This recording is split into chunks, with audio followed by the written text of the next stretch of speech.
More Night Superhuman Logs. Hey guys, I know this isn't who you're expecting for this type of log, but More Night and Glitch Night have recently been tracking a disturbance in an energy signature across the Wario net.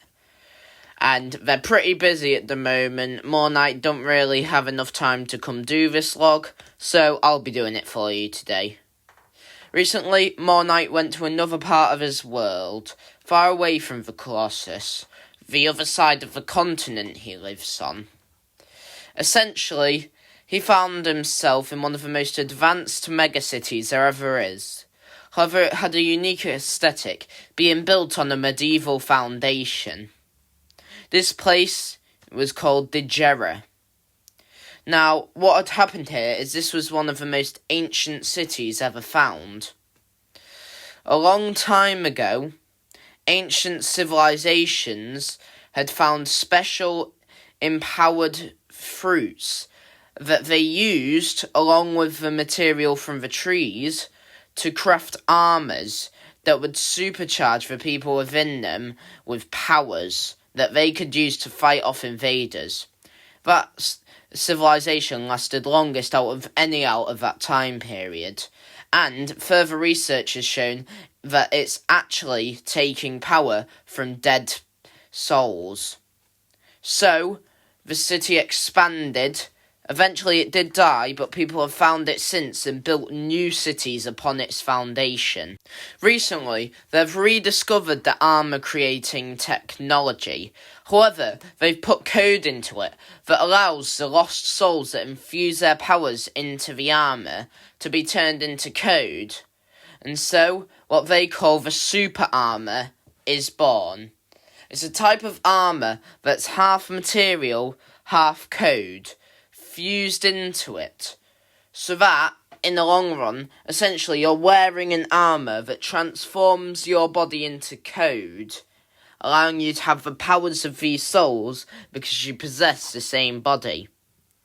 The first superhero that More Night wanted me to log was someone called Owleen. Now, she holds an armour that gives her great flight capabilities. It also vastly boosts her intelligence, but she doesn't really need that. She was already one of the smartest people in the city, and the city only trusts the most trustable people with this new technology. And so she was given it. She holds the power of the soul known as Owl Monster. Essentially, as far as we know, it's the soul of a prehistoric owl species that died. Something about the owl suggests that it could have had metal incorporated into its biology, or maybe just a vastly boosted intelligence compared to other birds of the same species. However, whatever it did, channel it into a human gives this person vastly increased flexibility, flight, increased intelligence, and an incredibly advanced reaction time, allowing to compute things in fractions of a millisecond. This is partly because of the armour, partly because of her enhanced DNA, and the training she has gotten. She's part of a group of superheroes who call themselves the Digi-Destined, claiming that they're the ones who are most compatible with this new armour because the coded souls align with them. Essentially, this entire city is a combination of medieval and futuristic technology, and in truth, some of the old extinct souls have been made into code so they can live normal lives again in a simulated reality. However, some are longing for the battle. And so we're going to get into another one now. Owlette is a very good superhero who's able to protect her city by any means necessary. However, she can sometimes stay on the side and compute things for the rest of her team. She's definitely one of the most valuable superheroes More Night has logged. Our next superhero draws their power from the soul named Pippismon, one who actually for a while did simply live in an augmented reality created for it to live a normal life, but has since taken on the responsibilities of guiding this new superhero. The person controlling him is Jack Sylvania. Now, he is one of the government spies, spying on other countries so he can get intel, and he's one of the most trusted people in the country by the government. That is why he was granted the abilities of this superhero. Similar to our previous superhero, he has the abilities of flight, and he has 2 small daggers, which he regularly uses in combat. On top of that, he can control sound waves to launch sound waves from his hands, and he even uses this to play music whilst he's fighting, much to the distress of the government. They've since realised that he might not have been the best person for this upgrade, as he can be irresponsible at times, but there is no denying he is one of the best Digidestined out there. During the early stages of his hero work, he almost went deaf by shooting sound blasts he wasn't immune to. However, since he has been supplied by the people employing the Digidestined, as they call themselves, he has been selectively given a type of experimental hearing aid, per se. One that will stop him from going deaf from his own sound blasts, and also allow him to hear enemies much better. He can even direct his hearing to one target, so that he won't get distracted by anything else happening. So, in battle, he only hears his teammates and the enemy, allowing him to follow them almost immediately, ignoring all obstacles. As far as heroes go, he is a rank 6, and the previous hero who he works with was a rank 8. Now, I will admit I don't know what these ranks mean. I have asked More Knight to explain them to me, and from what I hear, he made many comparisons to video game and sci-fi ranking systems, in that they make no sense.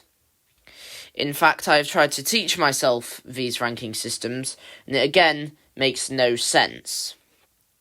Now, something the armours can do that I hadn't mentioned was they can actually be upgraded. You may have expected this. Most technology can undergo upgrades over time. However, the souls themselves, as they form a greater bond with their host, this gives the host further abilities. And recent studies to his DNA show that our Pippismon host here is actually preparing to go through the sort of evolutionary metamorphosis soon. Right, that's it for this hero's case file. On to the next. Part 3 of our log. This is Kotalmon. Now, he actually has quite the unique origin, as far as we know, he might not be native to More Knight's world, but in fact be from another one. You see, he claims that he was part of an experiment done by a multi-dimensional company called Mech. Now, we don't know if we can truly trust him. He can make rash decisions in the heat of battle, but he's never really done anything that tells us we can't trust him. However, that doesn't mean we don't think that the facts may have gotten skewed somewhere. So, we are taking it as suspicious. However, we're not going to trust everything he says, only the things that seem most likely. He claims he was part of an experiment, though this might also not be true, as he has multiple memories about how he ended up in this form, as most of his form isn't actually the armour. The only armour that allows him to compute with this soul code that he computes with and is allied with is his headband. The rest of him is entirely biological. One of his false memories states that he was once a human who went off to one of the lower branches of Mech to try and be part of an experiment. He would be the first of his kind and he would become famous upon the company. Or so he hoped, as the actual experiment failed. The experiment was to try and get the ability to fuse an intelligent species, similar to a human, with some of the magical creatures of the world Mech resided in, known as dragons. When they did so, this was the first experiment. They tried to create a seamless blend, like a hybrid animal. Think of like a liger or a growler bear. Two animals that can already be hybridized in my home reality. They tried to make essentially a completely different species. But apparently, something went wrong in attaching both of them. In a process similar to having conjoined twins, the dragon and human parts didn't meld together when he was being created or altered. We don't actually know, and he can't remember exactly. And so, his bottom half became that of a dragon, and his top half that of a human. Though that doesn't mean he has any less abilities. He has super strength, limited flight, he has enhanced intelligence and durability, as well as control over the wind. There's a relatively basic set of abilities as far as superheroes go, but his origins is what made Moon Knight want to focus on him. His second origin is that he was part of some sort of crime gang that went against Mech. Now, we know his memory is fuzzy, and we essentially can't trust anything he tells us, whether that be because we can't trust him, or simply because he doesn't even trust himself. However, we think that one of these must be true, considering the fact that this weird organisation, Mech, keeps seeping into each one of his origin stories. We think it could just be a result of his consciousness, meaning he could have just been, it could just be a part of his mind being represented by this recurring theme. However, we do think there is something more going on. I think the first explanation is far more likely, as there's more stuff he's remembered, and it tracks more with his abilities. Now, we would like to let you all know that, as far as superheroes go, he is a good one. And as part of the Digi-Destined, he was the member to found the organisation along with the government, essentially making him their leader.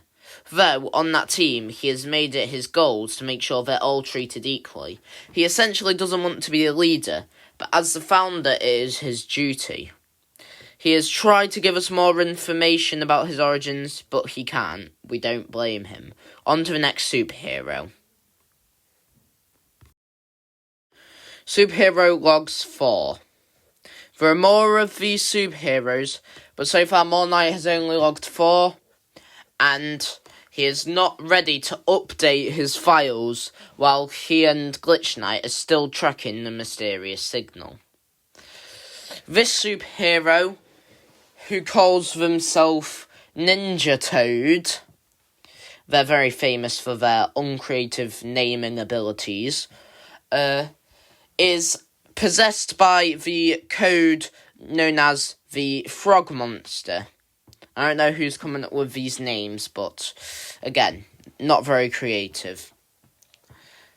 The code itself gives him many frog-like attributes and abilities, and its actual designation and origin are far unknown. And so it is also unknown about the powers of this superhero. The amphibian-esque abilities that he has gained have been greater jumping heights and speed, better swimming and movement in wet terrain, as well as some other abilities that seem unrelated, but have definitely undergone a noticeable improvement. Those are dexterity, his ability to use tools. He has better aim than almost ever before, and strangely enough, he grows spiked leaves from the armour on his back. Now, this is not an ability of the armour, but instead his DNA being mixed with the armour and the code from Frog Monster merging into it. He can throw these off like ninja stars, and they are extremely sharp. We don't know how he gained these abilities, but again, he is trusted enough that we are unconcerned about it. Now, whilst these are some of his more common abilities, he has shown other ones. A semi-ability to flight and a slowed fall. However, this likely is just speculation, as we don't see any evidence of that in his DNA or in the code, and it could have just been a coincidence. Now, his actual DNA being fused with this amphibian traits, whilst mostly being upsides with his gaining in abilities, like I've said, some of it has been downsides, or simply some of it has changed his DNA in ways we didn't expect. And so he has gained more chromosomes than before. It seems he is losing them, but also that his existing ones are changing, as if the frog DNA and his human DNA are merging together. It also seems that his body is sort of preparing for some sort of metamorphosis, same way tadpoles metamorphise into frogs. We are going to try our best to prevent this, as we don't know what pain this could cause him, and if it's incompatible with his human DNA, it could even kill him. But at the moment, it doesn't show that it could be happening to him, and instead could possibly just change his reproductive cycle. And if he ever chooses to have children, they may start in a tadpole-like form, which is again undesirable. However, his heroing work definitely makes up to it. He's one of the fastest heroes on the Digi-Destined, and with being one of the most dexterous, he is usually sent in first to stop high-level threats. He goes in and scouts the area, as he is also quite good at disguising himself, using his surroundings for stealth and even to block attacks when he gets into fights. After being sent in, he will call out the signal and make the others come in after him. His biology has also vastly changed, with his skin going from a pale colour, as it was before, to somewhat of a yellow because of the slime and oil constantly growing off it. We don't know if this has changed his bloodstream or the thickness of his skin, as more experiments need to be done. But as far as we know, it is mostly safe, and that is having no downsides, except for maybe hindering him in stealth. However, that is not a great concern for us. More Night Logs, over. See you in the next one.